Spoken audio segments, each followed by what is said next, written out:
Hey guys, Mike from Dirtydog here. We're going to show you how to do an installation on a rear pet divider. That's the one behind the rear seats in the JL Unlimited 2018 newer. So this is a few steps involved before we start installing it. I'm going to show you here. We're going to get down on the floor here and I'm going to show you what you have to do. So in your box, you're going to have this net inside your box the way it looks as it sits, as you see here. If you're a non-subwoofer owner, if your vehicle doesn't have a subwoofer, you're going to continue with the installation here. If you have a subwoofer in your vehicle, you've got one little step you got to go with.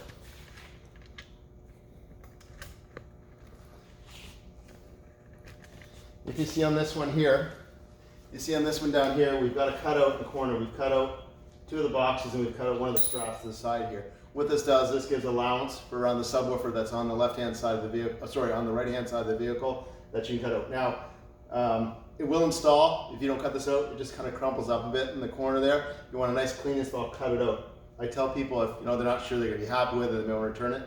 Don't do the cutout at first. You can always go back and cut it out after.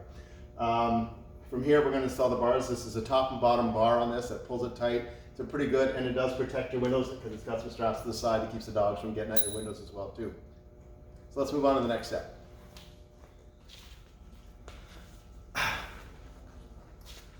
All right, well, I've got you on the floor here. I'm just going to do a couple assembly on the net before it goes on the floor. So what we have is you have top and bottom bars.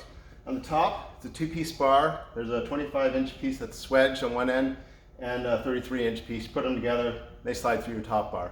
On the bottom, you also can use one or two pieces depending. Like I said, if you're using a cutout like ours, you're going to have the one 44-inch piece in the bar, and that's all you need. If you're leaving this piece in for the non-subwoofer users, there's a 7-inch swedged piece that goes in the end here, and that fits in the end and extends your bar longer.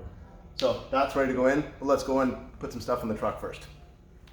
All right, here's our next step we're going to do. You've got in your kit, you've got two of these sort of L-shaped brackets. They're marked left and right, left being the driver's side obviously.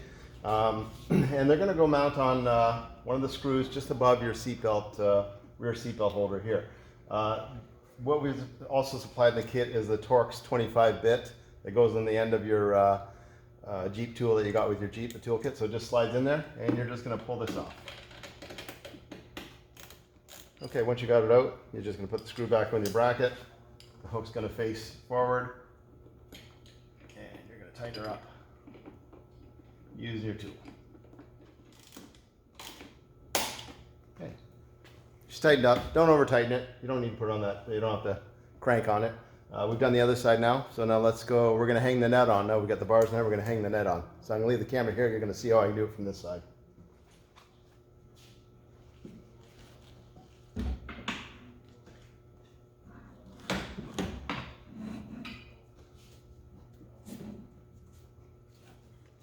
There's a shot from the back. I see it hangs. Okay, for this next step, we've mounted the camera inside here. We've put our rear seats down because you're going to need this to get access in here. So what you got to do is you got to take, in the kit, you have these shock cords with a hook on the end. They go in on either side inside the first strap. So you just loop it around like that, you see there. And in here you've got the attachment for your seat belt. Let's see if I can pull that up, you can see it.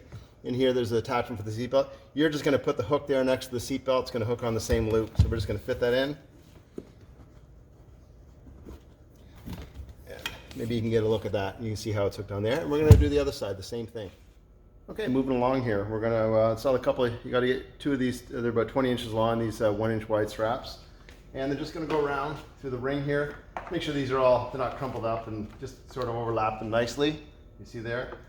Put your ladder lock cord around, feed it through the ladder lock. You don't have to crank this on tight right now, just put it on so it brings the ring close to there, and we'll get it set that way. And do the other side. And again, those that don't understand how ladder locks work, sometimes they're a little more difficult. You're just going to put it through the big middle hole, push it through, and then pull it around, and it goes through the very front one.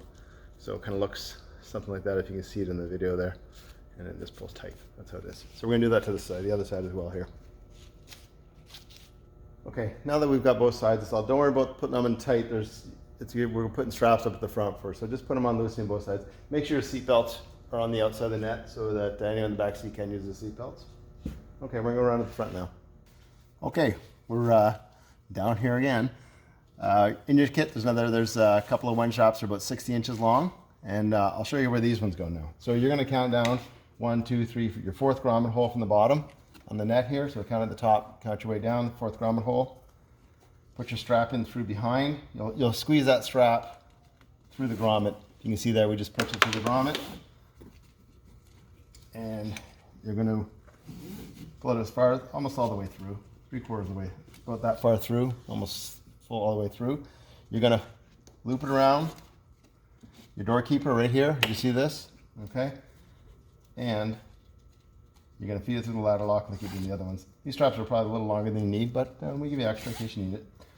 And you're going to pull it tight. And you basically want to pull it, you're going to go do both sides first. You won't want to tighten up too hard. Once you get both sides installed, then you're going to pull it tight. So I'm going to go install the other side. Okay, once you get both sides installed, before you tighten them up, you want to put your seats up so you can get a feel where the distance is. If it's too tight, the seat won't go back. So you can actually tighten it up after you put your seat back in place, and then you get it pulled up tight to the back seat.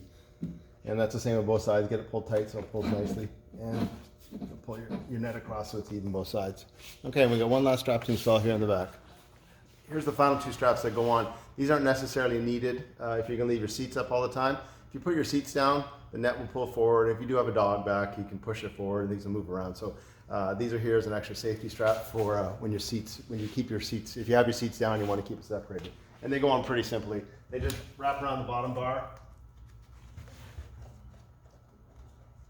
They hook onto the luggage loop on the bottom. And we'll go ahead and do that to the other side as well. Okay, there's your installation complete. Go around and adjust your straps, make sure everything's pulled nice and snug and tight, and that's your rear pet divider installed. Have a great day, guys.